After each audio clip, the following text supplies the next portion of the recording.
ირანს ასევე აქვს უნიკალური გეოგრაფიული მდებარეობა, რაზეც იშვიათად საუბრობენ, თუმცა მას დიდი როლი აქვს ქვეყნის თავდაცვასა და უსაფრთხოებაში. 1980 წელს ამერიკის შეერთებულმა შტატებმა სცადა ირანში სამხედრო საჰაერო ოპერაციის განხორციელება ტყვეების გათავისუფლების მიზნით, მაგრამ ოპერაცია წარუმატებლად დასრულდა. იმავე წელს აიათოლა ჰომეინის რეჟიმის წინააღმდეგ ომი წამოიწყო ერაყის ლიდერმა სადამ ჰუსეინმაც, თუმცა მისი არმია და მძიმე ტექნიკა ირანის მთიან რელიეფში გაიჭედა.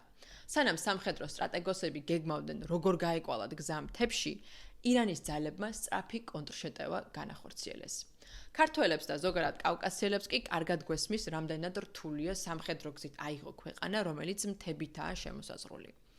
ირანის შემთხვევაში კავკასიონის მსგავსი ბუნებრივი ბარიერია ზაგროსის მთები დასავლეთიდან, ხოლო ჩრდილოეთიდან ელბურსის მთები, რომელიც მკაცრ უდაბნოებს უკავშირდება.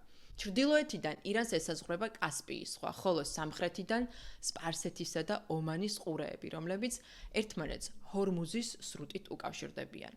სწორედ აქ გადის მსოფლიო ნავთობის მოხმარების 20-30%. ამიტომ, თუ ჰორმუზის სრუტე დაიბლოკება ან საფრთხე შეიქმნება, ნავთობის ფასები მკვეთრად გაიზრდება, რაც პირდაპირ იმოქმედებს მსოფლიო ბაზრებზე, ეკონომიკაზე და წარმოებაზე, რადგან ნავთობი დაკავშირებულია ეკონომიკის თითქმის ყველა ეტაპთან, იმპორტთან, ექსპორტთან თუ ადგილობრივ წარმოებასთან.